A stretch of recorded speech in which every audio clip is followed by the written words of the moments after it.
Halo anak-anak, Assalamualaikum warahmatullahi wabarakatuh. Anak-anak, sekarang hari pertama kita belajar ya. Nah, pada hari pertama kita belajar di semester 2 ini, kita akan belajar masih tentang Microsoft Excel. Tapi sekarang kita akan belajar tentang diagram. Nah, apa sih diagram itu? Kita akan belajar ya tentang diagram atau chart. Nah, anak-anak di Excel pernah lihat nggak simbol seperti ini? Nah, simbol seperti ini namanya simbol chart. Adanya di toolbar insert. Di atas ya anak-anak di toolbar, di menu insert, nanti anak-anak bisa lihat simbol kayak gini, gambar kayak gini. Ini adalah chart atau grafik. Nah, apa sih Bu chart atau grafik ini? Nah, pada saat anak-anak membuat data di sebuah tabel, dapat diubah menjadi sebuah grafik yang akan memudahkan anak-anak untuk membaca data tersebut. Misalkan datanya sangat banyak nih anak-anak ya. Kan anak-anak pusing kalau lihat tabel yang banyak sampai ke bawah terus banyak banget. Nah, jadi untuk memudahkan membaca data di dalam tabel digunakan chart atau grafik ini. Karena sesuai dengan pengertiannya, chart atau grafik ini merupakan sebuah rangka yang digunakan untuk membentuk objek visualisasi dari data sebuah tabel. Nah, pada grafik ini juga anak-anak tidak hanya angka yang dapat dibuat menjadi sebuah grafik, tapi berupa simbol, berupa huruf juga bisa. Misalkan ya sebagai contoh, anak-anak membuat tabel data nilai. Di dalamnya terdapat nama, nama yang berisi huruf berupa nilai yang berisi angka. Nah, di dalam chart itu jadi anak-anak bisa lihat namanya A misalkan. Nilainya 90. Nah, anak-anak tetap bisa lihat data tersebut di grafik. Begitu. Masih belum kebayang ya? Sekarang kita lanjut lagi. Nah, chart atau grafik ini banyak anak-anak. Ada grafik kolom, grafik garis, grafik lingkaran, grafik batang, grafik bidang, grafik penyebaran, grafik stok, grafik permukaan, grafik donat, grafik gelembung, dan grafik radar. Nah, yang pertama ada grafik kolom. Grafik ini berfungsi untuk menunjukkan perubahan data dalam periode waktu tertentu atau menggambarkan perbandingan beberapa data. Nah, ini ya anak-anak ada grafik kolom. Nih, contohnya yang gambarnya seperti ini. Nih.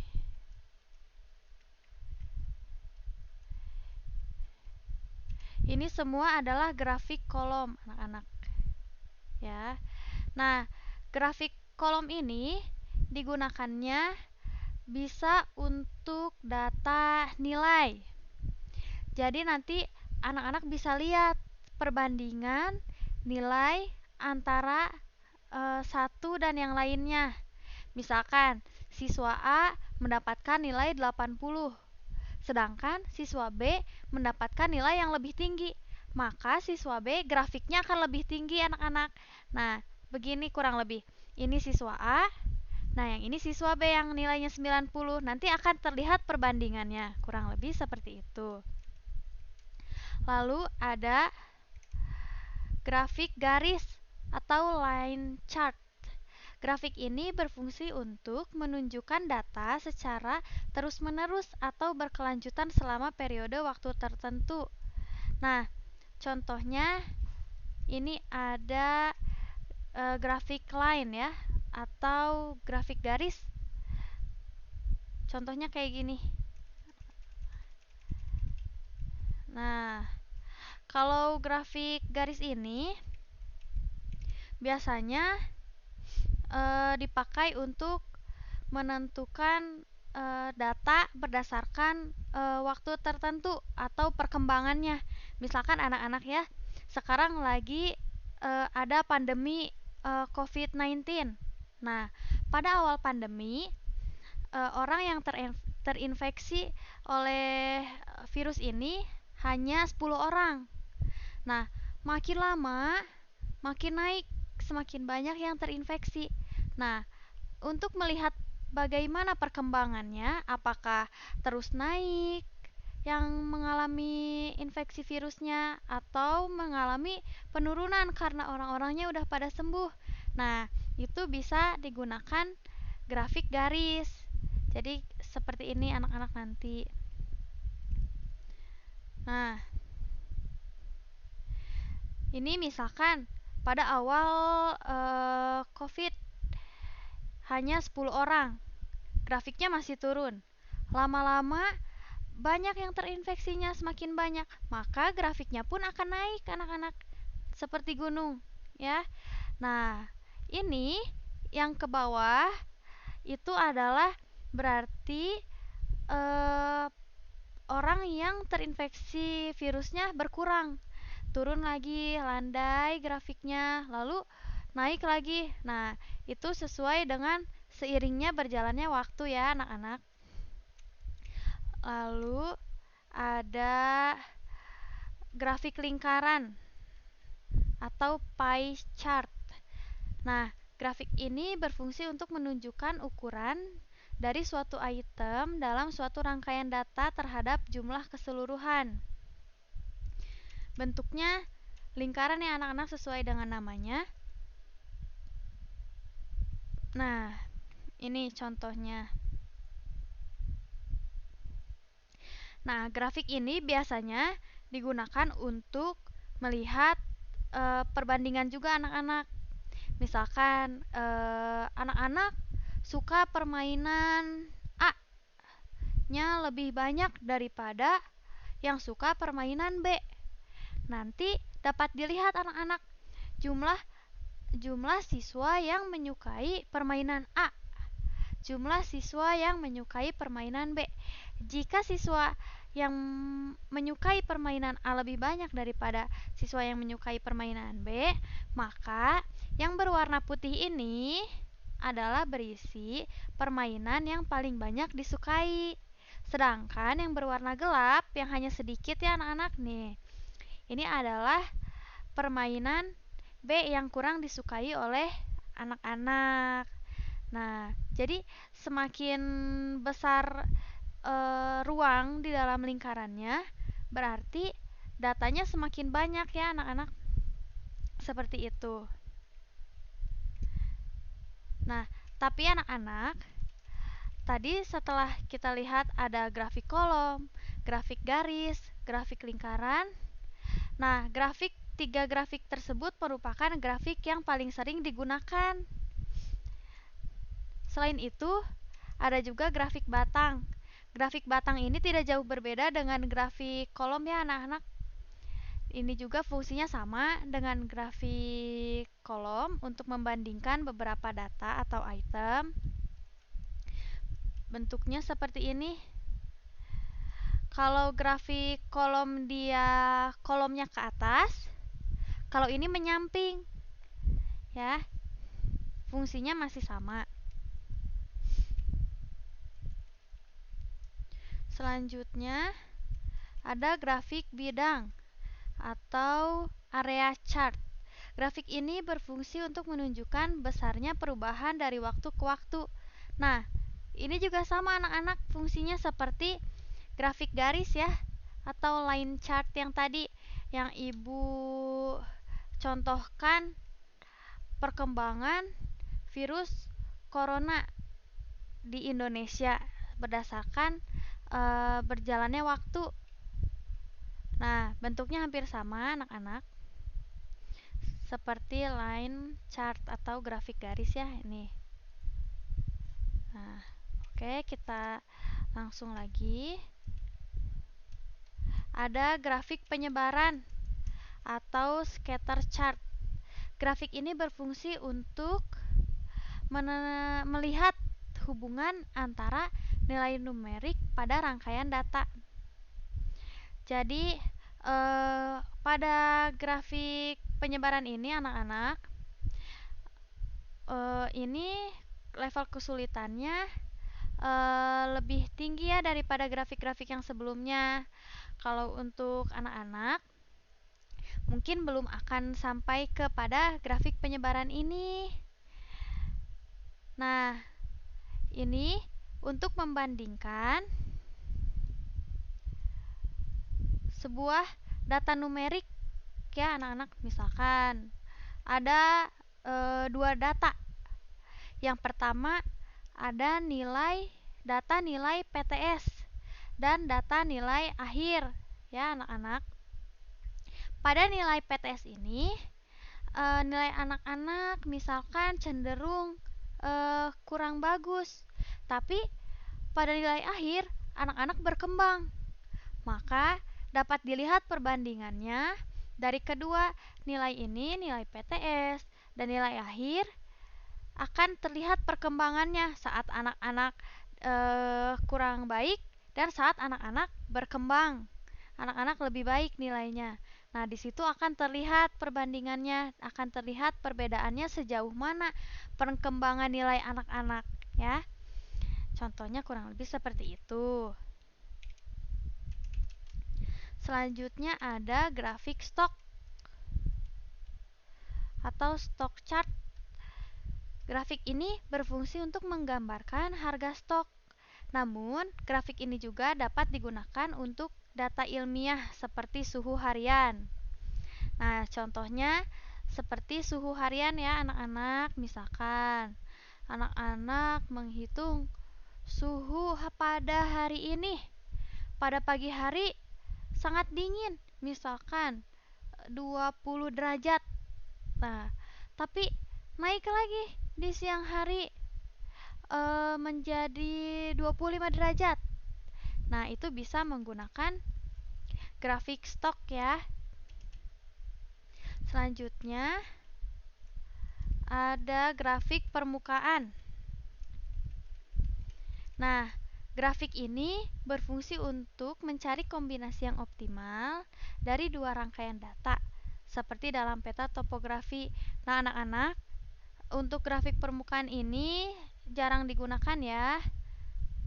Nah, bentuknya seperti ini. Nah, ini bentuknya ya. Namun itu jarang digunakan anak-anak. Selanjutnya ada grafik donat. Ya, grafik ini seperti grafik lingkaran anak-anak, fungsinya untuk menunjukkan hubungan dari suatu bagian dengan keseluruhan data, tetapi dapat lebih dari satu rangkaian data.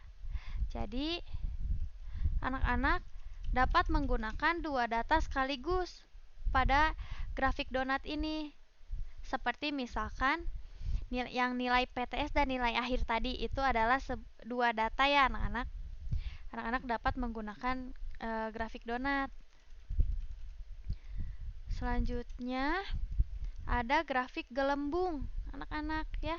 Grafik ini berfungsi untuk mengetahui hubungan antara nilai numerik pada rangkaian data. Nah, hampir sama ya anak-anak kalau grafik gelembung ini kayak grafik yang scatter. Dia terus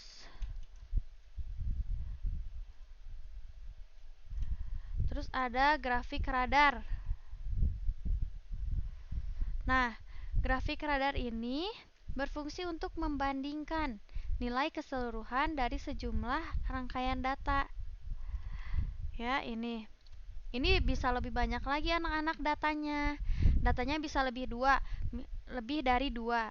Misalkan data tugas harian pertama dengan data tugas harian kedua dan ketiga. Di situ anak-anak dapat melihat perkembangannya.